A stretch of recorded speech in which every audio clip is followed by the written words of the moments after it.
अस्सलामु अलैकुम वरहमतुल्लाहि वबरकातुहू। इन्नल हम्दुलिल्लाहि नहमदुहु व नस्तईनुहु व नस्तगफिरुह व नऊज़ु बिल्लाहि मिन शुरूरि अनफुसिना व मिन सय्यिआति अअमालिना। मन यहदिहिल्लाहु फला मुज़िल्ल लहु व मन युज़लिल फला हादिय लहु। फ़अशहदु अन ला इलाहा इल्लल्लाहु वहदहु ला शरीका लहु व अशहदु अन्न मुहम्मदन अब्दुहु व रसूलुहु। आज हमारा पहला दिन है तो जिसमें हम इसकी इब्तिदा करेंगे इस्लाम के बुनियादी अरकान से। यानी जब इंसान मुसलमान होता है, इस्लाम लाता है, तो उसमें कौन सी ऐसी चीज़ें हैं जिनका होना लाजिम है कि जब इंसान में वो पाई जाएँ तो फिर वो एक मुसलमान बनता है। तो इसको हम नबी अकरम सल्लल्लाहु अलैहि वसल्लम की हदीस से देखेंगे कि नबी अकरम सल्लल्लाहु अलैहि वसल्लम ने कौन सी चीज़ें बताई हैं। पहली चीज़ आप सल्लल्लाहु अलैहि वसल्लम ने बताई है कि तौहीद और रिसालत है। दूसरे नंबर पे नमाज है, तीसरे नंबर पे ज़कात है, चौथे नंबर पे हज है, पाँचवें नंबर पे रोज़ा है। अब ये आगे पीछे भी हो सकती है, लेकिन फर्स्ट पहले जो है वो तौहीद और रिसालत है। क्योंकि जिस तरह आता है ना हदीस में, बुनियल इस्लाम वाला खमसिन, इस्लाम की बुनियाद 5 चीज़ों पर रखी गई है। कौन सी? शहादती अल्ला इलाहा इल्लल्लाह, इक़ामिस्सलाह, ईताए ज़कात, हज्जिल बैत मन इस्तताअ इलैहि सबीला, आगे सौम रमज़ान। ये 5 अरकान जो इस्लाम के बताए गए हैं कि इनकी बुनियाद जो है, इस्लाम की बुनियाद इन पर है। इनमें से कोई भी आप स्किप कर देंगे तो इस्लाम की वो अमारत जो है वो बिल्कुल ठीक नहीं रहेगी। इसलिए फ़र्स्ट ऑफ ऑल जो है तौहीद और रिसालत है। और तौहीद और रिसालत जो है, अल्लाह ताला को एक मानना, नबी करीम सल्लल्लाहु अलैहि वसल्लम को अल्लाह का बंदा और रसूल मानना, इसको हम ज़रा डिटेल से पढ़ेंगे। और आज हमारी सिर्फ बात तौहीद और रिसालत पर होगी, बाकी इंशाल्लाह बाद में हम डिस्कस करेंगे। तौहीद और रिसालत पूरा लेक्चर हमने इसलिए एक रखा है इस पर क्योंकि ये बहुत ही इम्पॉर्टेंट है। अगर आप इनको स्टेप बाय स्टेप लिखें, यानी इसकी बुनियाद बनाएं, नीचे अकीदा तौहीद को रखें, ऊपर नमाज, ज़कात, हज और सियाम, इस तरह अगर आप रखें तो अगर आपका ये तौहीद और रिसालत दुरुस्त नहीं है, आपकी तौहीद दुरुस्त नहीं है, अकीदा तौहीद नहीं है, तो ना तो आपको नमाज फ़ायदा देगी, ना ज़कात फ़ायदा देगी, ना हज और ना ही आपके रोज़े। इसलिए सबसे बुनियादी चीज़ है तौहीद, अल्लाह को एक मानना। अगर इसमें ही अगर आप कजरवी आ गई, इसमें अगर शिरक आ गया किसी मामले में भी, तो आपकी ये सारी इबादत ज़ाया हो जाएगी। इसलिए सबसे पहले हमें अपनी इबादत को कबूलियत का शरफ बख्शने के लिए सबसे पहली चीज़ हमने इसको ठीक करना है, अकीदा तौहीद को। जब ये ठीक हुआ तो समझ लिए आपके बाकी चीज़ें भी आपकी काबिल कबूल हो जाएंगी। अगर ये ठीक नहीं है तो ना आपकी नमाज किसी काम आएगी, ना ज़कात, ना हज, ना सियाम। जिस तरह आता है ना, लाइन अशरकता ला यहबतन्ना अमलुका वला तकूनन्ना मिनल खासिरीन। अगर अगर आपने शिरक किया ना तो आपके सारे आमाल बर्बाद कर दिए जाएंगे। फिर चाहे वो रोज़ों की सूरत में आमाल हो, हज हो, ज़कात हो, नमाज़ें हो, पूरी ज़िंदगी की इबादत जाती रहेंगी। अगर आपका अक़ीदा तौहीद दुरुस्त ना हुआ, इसमें शिरक हुआ।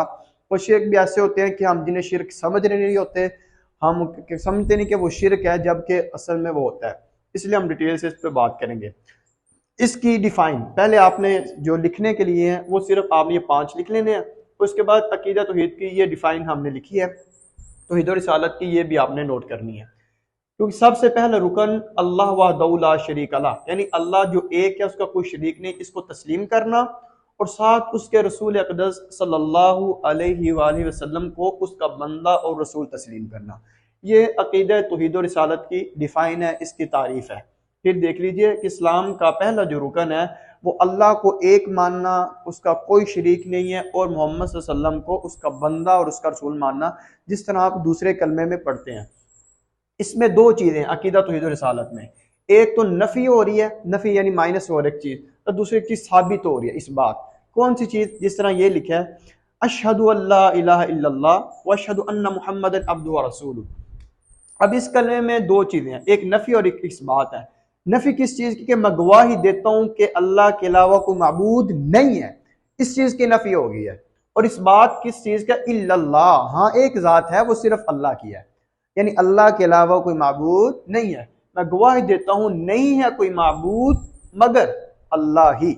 नहीं जो हम कह रहे हैं नहीं कोई माबूद, उसमें नफ़ी होगी, और इस बात मगर एक है, वो कौन है? अल्लाह, इसमें इस बात हो गया। और दूसरे नंबर पे रिसालत है कि मैं गवाही देता हूँ अन्ना मुहम्मदन अब्दुहु व रसूलुहु, कि मोहम्मद सल्लल्लाहु अलैहि वसल्लम उसके बंदे यानी अल्लाह के बंदे, व रसूलहू और उसके रसूल है। ये इंसान के मुसलमान होने के लिए सबसे पहली चीज़, इस्लाम में दाखिल होने के लिए ये कलमा लाजिम है। क्योंकि निकलने के लिए तो वो कहीं से बहुत सारे रास्ते हैं कि इंसान इस्लाम से निकल सकता है, लेकिन दाखिल होने के सिर्फ एक चीज़ है, अगर ये कलमा तौहीद सच्चे दिल से पढ़ ले तो समझे वो इस्लाम में दाखिल हो चुका है। अब ला इलाहा इल्लल्लाह की शराइत कौन सी हैं, यानी ला इलाहा इल्लल्लाह पढ़ने के लिए कौन कौन सी शर्तें मलहूद खातिर रखनी चाहिए। सबसे पहली चीज़ है इल्म, फिर यकीन, इखलास, तस्दीक, मोहब्बत, इनक़ियाद, अलक़बूल, अलकुफ़्र बित्ताग़ूत। ये 8 चीज़ें हैं। आप ये ना देखिए कि अरबी में है, मैं आपको इसके उर्दू में आसानी से बता देता हूँ। सबसे पहली चीज़ है इल्म होना। इल्म किस चीज़ का होना? फ़अलम अन्नहु ला इलाहा इल्लल्लाह, कि आपने ये जान लेना है कि अल्लाह के अलावा कोई माबूद नहीं है तो सिर्फ एक अल्लाह रब्बुल इज़्ज़त ही की ज़ात है। इस चीज़ का इल्म आपके पास होना ज़रूरी है। दूसरे नंबर पर है यकीन। यकीन किस चीज़ का होना है? अल्लाह रब्बुल इज़्ज़त ने कुरान पाक में फरमाया, इन्नमल मुअमिनून अल्लज़ीना आमनू बिल्लाहि व रसूलिही सुम्मा लम यर्ताबू, यानी मोमिनीन वो हैं जिन्होंने जो अल्लाह पर और उसके रसूल पर ईमान ले, सुम्मा लम यर्ताब, फिर उन्हें शक नहीं किया। ने शक नहीं किया तो फिर क्या किया? यकीन किया ना। तो फिर यकीन भी ज़रूरी है। किसके लिए? ला इलाहा इल्लल्लाह की जो शराइत है उसमें से, यानी अल्लाह के अलावा कोई माबूद नहीं है, अल्लाह पर ईमान ले आया और अल्लाह के रसूल सल्लल्लाहु अलैहि वसल्लम पर भी ईमान ले आया।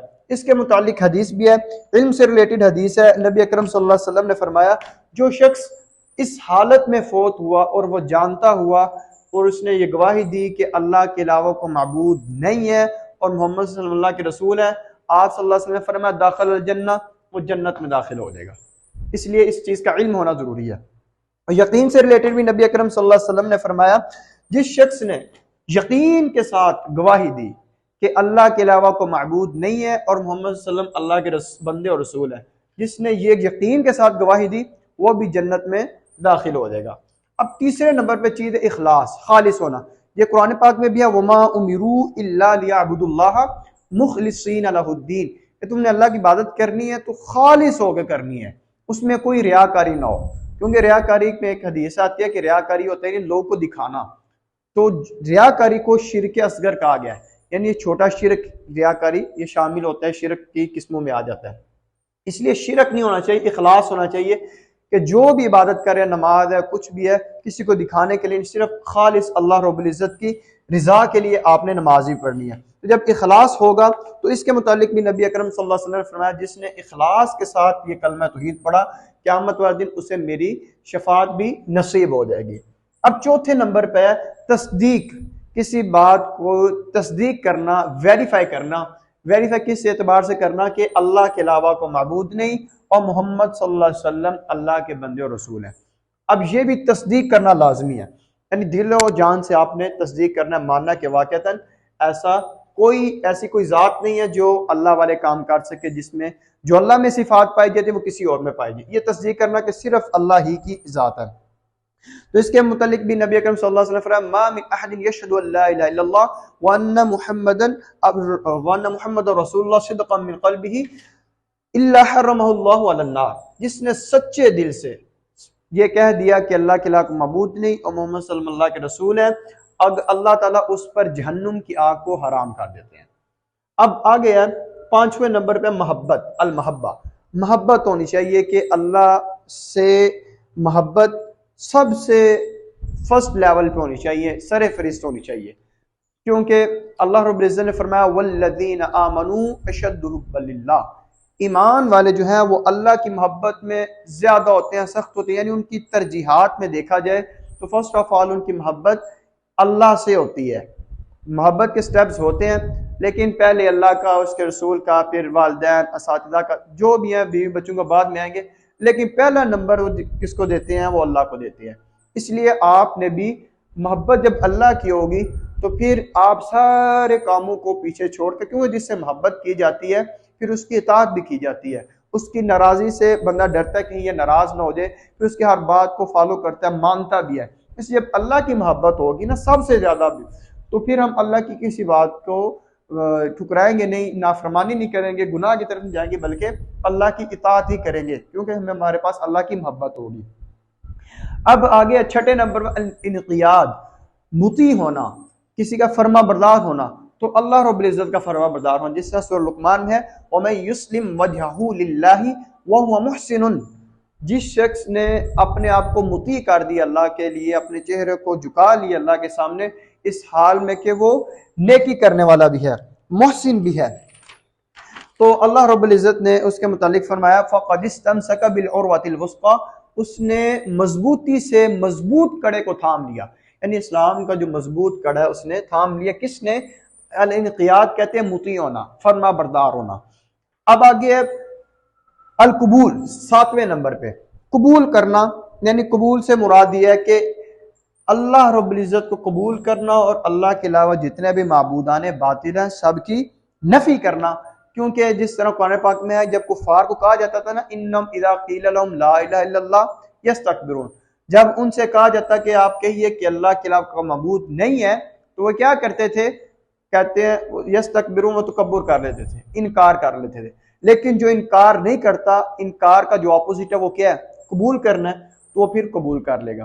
तो जो कबूल करेगा, तकब्बुर नहीं करेगा, इनकार नहीं करेगा, तो भी इस शर्त में आ जाएगा। इसलिए कबूल करना भी लाजिम है कि अल्लाह के अलावा कोई माबूद नहीं है। और 8वें नंबर पर इसके साथ ही आगे कुफ्र बित्तागूत, तागूत का इनकार करना। अब तागूत क्या है? इसकी उलमा इसकी तारीफ लिखते हैं, कहते हैं तागूत उसको कहते हैं कि जो अपने आप के लिए पसंद करता हो कि मेरी इबादत की जाए, उसे तागूत कहते हैं। फॉर एग्जाम्पल, हज़रत ईसा को तागूत नहीं कहेंगे, क्योंकि उनके जो थे वो तो अल्लाह का बेटा कहते थे, वो कहते थे हज़रत ईसा अल्लाह के बेटे हैं, इब्नुल्लाह कहते थे।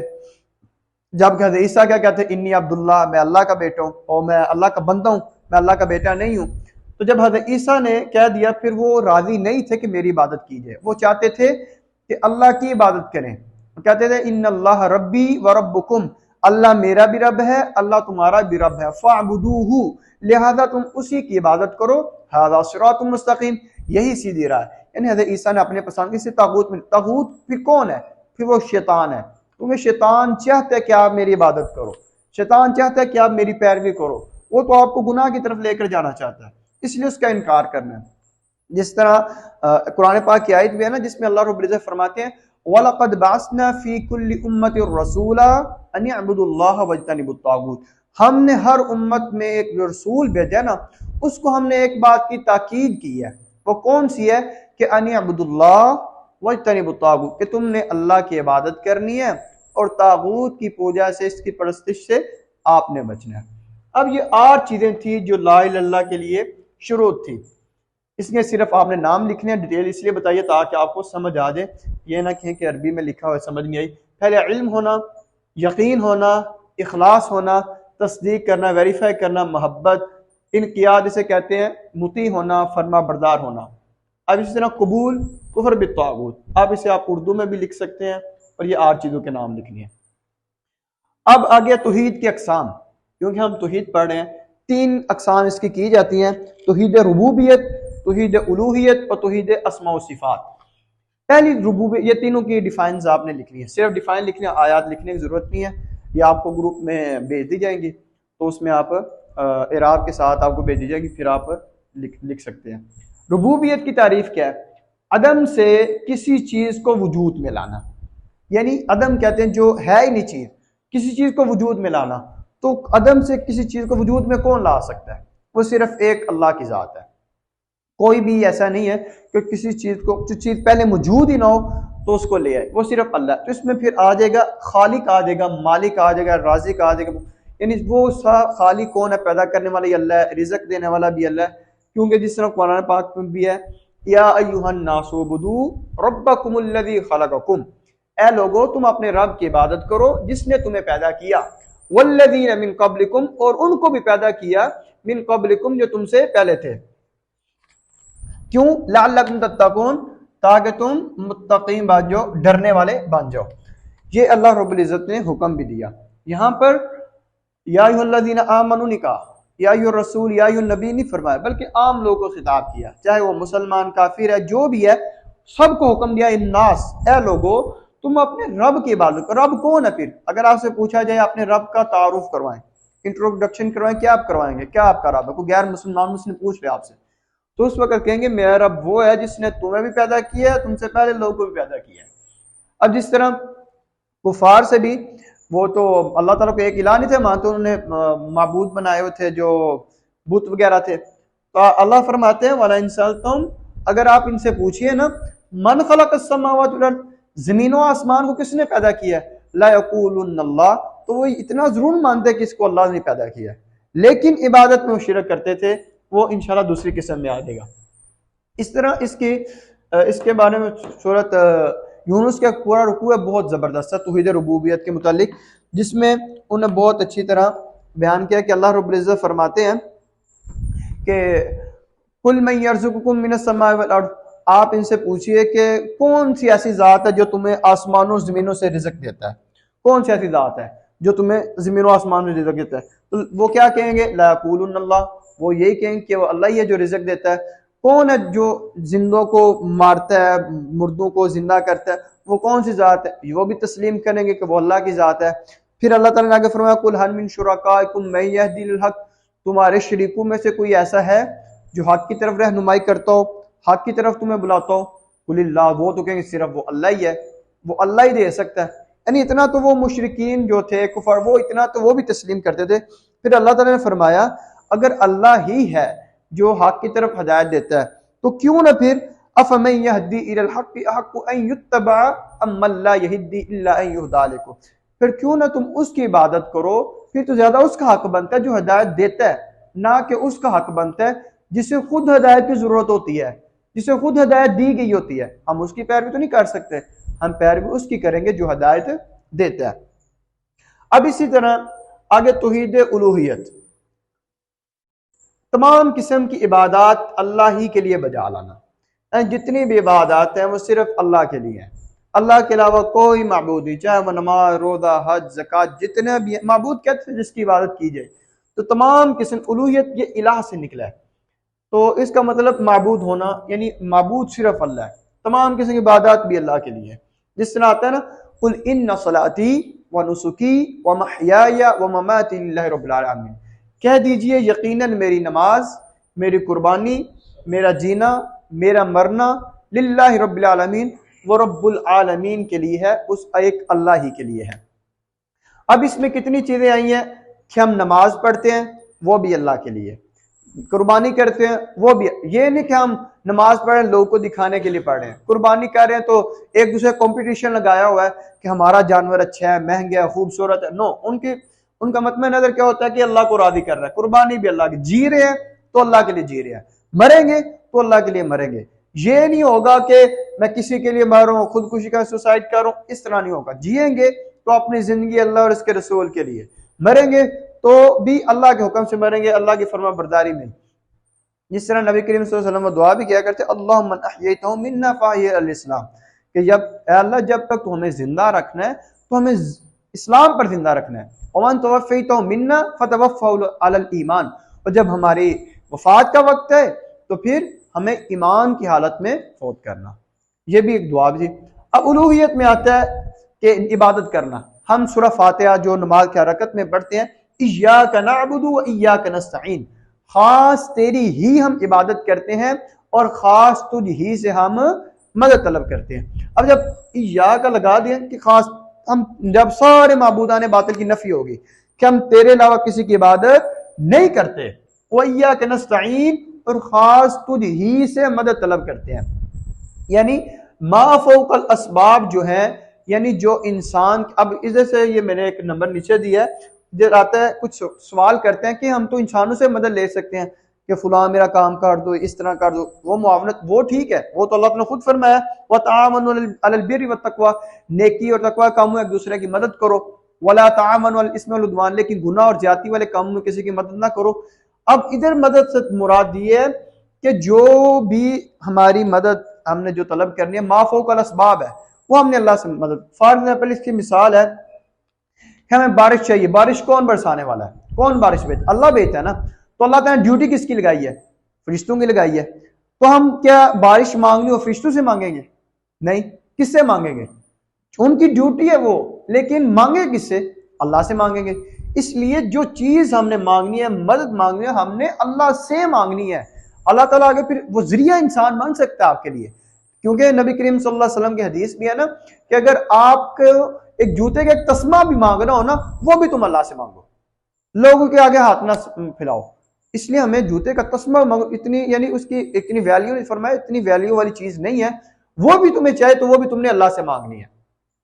अब नस्ताइन में हम दो चीजें करेंगे कि अल्लाह ताला ने अब मदद चाहिए अल्लाह की हम कैसे ले सकते हैं। कुरान पाक में 2-3 जगह पर आया है, सूरह बकरा में ही है, वस्तईनु बिस्सब्रि वस्सलाह, तुम मदद तलब करो अल्लाह, यानी अल्लाह की मदद चाहिए कैसे, बिस्सब्रि, एक तो सब्र करके, वस्सलाह, और दूसरा नमाज पढ़ के। ये दो जराए ऐसे हैं कि हम अल्लाह की मदद ले सकते हैं। जब भी जिस मौके पर भी हमें अल्लाह की मदद चाहिए हो, फौरन एक तो जुबान को सीना, शिकवे, मायूसियां, नाउमीदियां खत्म करके सब्र करना है, अल्लाह पर यकीन रखना है, और दूसरे नंबर पर नमाज पढ़नी है। क्योंकि नमाज ऐसी चीज है कि हम अल्लाह के करीब होते हैं। जिस तरह आता है ना, वस्जुद वक्तरिब, सजदा कीजिए करीब हो जाए। नबी करीम सल्लल्लाहु अलैहि वसल्लम की हदीस भी है कि जब इंसान को सजदा करता है, सबसे ज्यादा जो अल्लाह के करीब होता है वो सजदे की हालत में होता है। इसलिए तुम कसरत से सजदे में दुआएं मांगा करो। इसलिए आप अल्लाह से दुआ मांगे, अल्लाह के ज्यादा करीब हो जाएंगे, तो फिर अल्लाह रब्बुल इज्जत हमारी सुनेंगे। अल्लाह वैसे भी तो सुनता ही है। इस तरह आता है ना, अम्मन युजीबुल मुस्तर्र इज़ा दआ व यक्शिफुस सुआ, कौन है ऐसी जात जो तुम्हारी मजबूरी के वक्त, तकलीफ के वक्त तुम्हारी दुआओं को सुनता है, तुम्हारी तकालीफ को दूर करता है। इलाहुम अल्लाह, क्या अल्लाह के अलावा कोई माबूद है जो ऐसे काम कर सकता हो? इसलिए वो अल्लाह ही की जात है। अब तीसरे नंबर पे तौहीद अस्मा व सिफात, यानी अस्मा ये इसम की जमा, अस्मा कहते हैं नामों को, सिफात ये सिफत की है, सिफात अल्लाह के जितने भी नाम है, जितनी भी सिफतें हैं, उनमें अल्लाह को एक मानना, यानी जो नाम और सिफात कुरान और हदीस में मालूम है उनमें किसी को शरीक ना ठहराना। यानी जो अल्लाह के नाम है जितने भी हैं, कुरान में है, हदीस में है, सब में कहना कि वो अल्लाह ही के हैं। और सिफात जो है, जहाँ कुरान पाक में भी है, जिस तरह अल्लाह की रहमान सिफत है, गफूर सिफत है, माफ करने वाला, रहीम रहम करने वाली सिफत है, अल्लाह की सिफत समीअ सुनने वाला, अल्लाह की सिफत अलीम जानने वाला, बसीर देख, अल्लाह की सारी सिफतें हैं। अब सवाल पैदा होगा कि अब लोग भी तो देखते हैं, जानवर भी तो देखते हैं, वो भी तो सुनते हैं, लेकिन हमने ये फर्क करना है कि जिस तरह अल्लाह सुनता है उस तरह कोई और नहीं सुन सकता, जिस तरह अल्लाह देखते हैं उस तरह कोई और, यानी अल्लाह की मिसाल हम दुनिया के साथ, किसी भी शख्स के साथ मिसाल वो नहीं देंगे, किसी के साथ, चाहे दुनिया में जहां भी है कोई। यानी अल्लाह की जो सिफत है वो सिर्फ अल्लाह ही के साथ मखसूस है। यानी अल्लाह गफूर है ना, तो अल्लाह ही माफ करने वाला है। अब के लोग भी माफ करते हैं, नहीं वो करते हैं, लेकिन जो मेन सिफत है, सबसे बड़ा मुआफी देने वाला वो सिर्फ अल्लाह ही की जात है, गफूर। अब हम अल्लाह से ही माफी मांगेंगे। अब अगर अल्लाह गफूर ना हो तो फिर कौन माफ करने वाला है? इमेजिन करें, कोई है ऐसी जात को पूरी जिंदगी के आपके गुनाह सारे के माफ कर दे?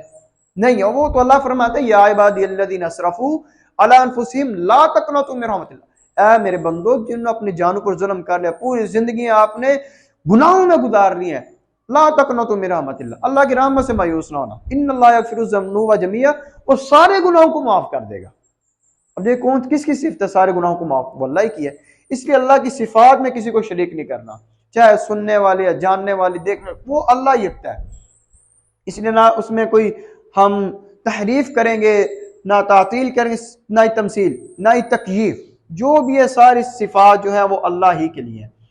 तो वलिल्लाहिल अस्माउल हुस्ना, जब अल्लाह के नाम है तो फिर अल्लाह के नामों के साथ हमने उसको पुकारना। अल्लाह का हुक्म है कि सारे अच्छे अच्छे नाम अल्लाह ही के हैं, फदऊहु बिहा, लिहाजा तुम इन नामों के साथ अल्लाह को पुकारो। अब इधर एक और चीज निकलती है जिसका काफी दफा सवाल भी किया गया, उसको एक्सप्लेन करना लाजमी समझूंगा कि इधर वसीले की एक चीज निकलती है। हम अल्लाह को पुकारते, कोई चीज चाहिए होती है, हम कहते हैं कोई वसीला होना चाहिए। वसीले के मुनकिर नहीं है, वसीला जायज है, लेकिन जायज वो ही है जो हमें कुरान से या हदीस से मिलेगा। तो कुरान और हदीस में 3 किस्में निकलती हैं वसीले की, जो जायज वसीला है। पहली वसीला किस चीज का, कि इंसान अपने नेक अमाल का वसीला, जिस तरह नबी अकरम सल्लल्लाहु अलैहि वसल्लम की हदीस है कि पहले ज़माने में 3 अशखास थे कि उन्होंने अपने नेक अमाल का वसीला दिया था। कैसे कि वो बारिश की वजह से गाड़ में दाखिल हो, बारिश तेज हो गई, तो ना गार में दाखिल हो तो पत्थर एक गाड़ के मुंह के आगे आ गया। तो क्या किया, एक ने बोला कि या अल्लाह, सब एक दूसरे कहने कि नेक अपने नेक अमाल का वसीला दें जो सच्चे आपने अल्लाह के लिए किए हो, तभी माफी मिल सकती, तभी हम बाहर निकल सकते हैं। तो एक ने कहा कि या अल्लाह, कि मेरे वालिदैन बूढ़े थे, मैं बकरियों का दूध लेकर आया करता था, तो सबसे पहले वालिदैन को पिलाता, फिर अपने बीवी बच्चों को। तो एक दिन वालिदैन सो गए, मैं ताखीर की वजह से, मैं तखीर होगी, मुझे देर से आया, तो मैं उस वक्त तक दूध लेकर उनके पास खड़ा रहा। तो मैंने जगाना उनको मुनासिब समझा, जबकि मेरे बच्चे रो रहे थे। मैंने उनको नहीं दूध दिया, मैंने सिर्फ अपने वालिदैन को तरजीह दिया। अगर ये मैंने अमर तेरी रजा के लिए किया है तो पत्थर को हटा दे। जब ये उसने अल्लाह ताला से दुआ की तो पत्थर थोड़ा सा हट गया। अब इसी तरह दूसरा शख्स था जिसने बोला कि या अल्लाह, एक मेरे चचा की बेटी थी, तो वो मैं उससे बदकारी करना चाहता था, लेकिन उसने 100 शर्फियाँ शर्त रखी थी, तो मैंने गट्ठी भी कर ली, उसे दे भी दी। तो जब मैं उस काम में वाक़ होने लगा तो उस वक्त उसने बोला इत्तक़िल्लाह, अल्लाह से डर जा। तो उस वक्त मैं अशरीफिया वापस नहीं ली, उस काम से मैं बच गया, वो काम उस काम के इर्तिकाब नहीं किया। तो या अल्लाह, अगर मैं तेरी वजह से किया तो पत्थर को साइड पे कर, थोड़ा सा पत्थर और साइड पे, उसने नेक अमाल का वसीला दिया था। अब तीसरे नंबर पे वो शख्स कहता है या अल्लाह, एक मेरे पास मजदूर काम कर रहा था, तो उस मजदूर के मजदूरी थी वो, लेकिन वो लेकर गया, चला गया, तो उसकी मजदूरी फिर मैंने पास रखी, मैंने उससे तिजारत शुरू की, तो फसल लगाई, फसलें उसकी लगाते, उसके इतने पैसे जमा हो गए कि मैंने एक गाय खरीद ली। तो फिर उसकी गाय को मैं पालता रहा। एक दिन आ गया मेरे पास, कहता है मेरी मजदूरी दे दो। तो मैं बोला ये तुम्हारी गायें ले जाओ। कहता है मजाक नहीं करो, वो मुझे मेरी मजदूरी जो बनती है वो दो। कहते ये तेरी मजदूरी है, तो तेरी मजदूरी को मैंने कारोबार में लगाया और ये आज एक वो गाय बन गई है। अब फिर वो गाय लेकर चला गया। तो वो कहते हैं अल्लाह, अगर ये मैंने अमल तेरी रजा के लिए किया तो पत्थर को हटा दे। तो पत्थर वो गाड़ से हट गया था। अब ये तीनों शख्सों का वाकया बयान करने का मकसद ये था कि इन तीनों ने अपने नेक अमाल का वसीला दिया, इसलिए वसीला कौन सा जायज है, जो नेक अमाल का हो। दूसरे नंबर पे कौन सा वसीला, अल्लाह के नेक नामों से। अल्लाह के जो नाम है ना, अल्लाह के सारे नाम ही पाक है, नेक है, तो अल्लाह के नामों से पुकार, अल्लाह की, या अल्लाह समी है, तू सुनने वाला है, या अल्लाह तू जानने वाला, या अल्लाह तू देखने वाला। इस तरह क्या है कि अल्लाह के नामों का वसीला भी आप दे सकते हैं, सिफात का भी ये वसीला भी जायज है। जिस तरह एक वाकया आता है कि एक शख्स नबीना था, तो उसने क्या किया, कहता है कि मैं अल्लाह ताला से दुआ की, या करीब या समी या करीब या मुजीब या समी दुआ या लतीफ़ लिमा यशा, ये 4 कलिमात के साथ। तो कहता है मैंने अल्लाह ताला से दुआ की कि अल्लाह मेरी बिनाई दे दे, तो अल्लाह ताला मेरी बिनाई वापस लौटा दी। तो एक मैं लोगों से मिला तो मुझे पूछा तू तो अंधा था, तेरी बिनाई कैसी आई। वो कहता है कि मैंने अल्लाह ताला के 4 थे, ये नाम बोले हैं कि या लतीफ़, या करीब, या मुजीब, या समी दुआ, ये जब मैंने बोले हैं तो अल्लाह ताला ने मेरी बिनाई को वापस लौटा दी। यानी उसने क्या कि अल्लाह के नामों सिफात के साथ एक वसीला बनाया। अब तीसरे नंबर पे कौन सा वसीला जायज है, जिंदा बंदे से, जिंदा और नेक बंदा हो तो उससे दुआ करवाई जाए, उसका वसीला भी जायज है। अब एक नेक बंदा, आप उससे जाके कि मेरे लिए दुआ कर दें, जिस तरह नबी करीम सल्लल्लाहु अलैहि वसल्लम से वो सहाबा कराम रिज़वानुल्लाह अलैहिम अजमाइन करवाया करते थे। इसलिए किसी नेक बंदे से जो जिंदा हो उससे दुआ, किसी ना मुर्दे का ना किसी और का वसीला नहीं जायज, सिर्फ 3 वसीले जायज हैं। और वो कौन कौन से हैं, पहले नंबर पे हम कह लें कि नेक अमाल का वसीला, अल्लाह के नामों का वसीला, और तीसरे नंबर पर जिंदा और नेक बंदा जो है उससे दुआ करवाई। ये 3 वसीले जायज है, इसके अलावा कोई वसीला जायज नहीं है, क्योंकि 3 इसलिए जायज है, कुरान और हदीस में इनका सबूत मिलता है। अब ये थी तौहीद की 3 अक़साम। अब इस हजरत इब्राहीम अलैहिस्सलाम मूसा ने रब का जो तारुफ करवाया था, वो मैंने 1-2 आयतें इधर लिखी हैं।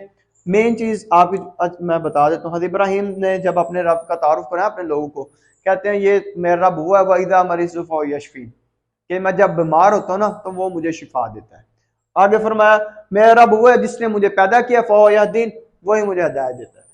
मेरा रब हुआ है युमीतुनी सुम्मा युहयीन, जो मुझे मारेगा भी फिर दोबारा जिंदा भी करे। ये अपने रब का तारुफ करवा। इसलिए अगर आपसे कोई पूछे अपने रब का तारुफ करवाए तो आप इन अल्फाज के साथ भी करवा सकते हैं, मेरा तुम्हारा रब वो जिसने तुम्हें भी पैदा किया, तुमसे पहले लोगों को पैदा किया। मेरा रब वो जो मुझे, मैं जब बीमार होता हूँ मुझे वो शिफा भी देता है, वो मुझे हिदायत भी देता है, जिसने मुझे पैदा भी किया है, जो मुझे मारेगा फिर दोबारा भी जिंदा करे। हज़रत मूसा से जब फिरौन ने पूछा तुम्हारा रब कौन सा है, तब मूसा ने कहा रब्बुस समावाति वल अर्द, मेरा रब वो जो आसमानों और जमीनों का रब है। अब पहली चीज आज हमने अकीदा तौहीद और रिसालत में पढ़ी तो इंशाल्लाह बाकी हम अगले लेक्चर में पढ़ेंगे। तो इसको जो लिखने वाली चीज़ें हैं वो मैं आपको बता देता हूँ दोबारा से। इसका खुलासा क्या है? अकीदा तौहीद और रिसालत में सबसे आपने पहले इसकी डिफाइन लिखनी है कि अल्लाह ताला को अकेला मानना और उसके रसूल को उसका बंदा और उसका रसूल तस्लीम करना। इसी तरह इसकी दो किस्में, नफ़ी और इस्बात। नफ़ी आम क्या है कि गवाही देना कि अल्लाह के अलावा कोई मबूद नहीं है, ये क्या होगी? नफ़ी होगी। और इस्बात क्या होगा? इल्लल्लाह, हाँ अल्लाह है, ये साबित होगा कि अल्लाह है मबूद, इसके अलावा कोई नहीं है। ये दो किस्में आप लिख लें। उसके बाद दूसरा कलमा आप सबको ये आता ही है, ये भी आप साथ लिख लें। अब ला इलाहा इल्लल्लाह के लिए शर्तें कौन सी है? वो 8 शुरूत थी। एक इल्म था, जानना, यकीन, इखलास, तस्दीक, मोहब्बत, इनकियाद, या इनकियाद कहते हैं कि मुती होना, फरमाबरदार होना, कबूल करना, और कुफर, तागूत का कुफर करना। इनका मैंने सारी आयात भी बता दिए। तो अगर सिर्फ आपने इनके नाम ये लिखने हैं और ये याद भी करने हैं, मैं इनके जो अगर आयात चाहिए हो तो मैं ग्रुप में भी ये सेंड कर दूंगा।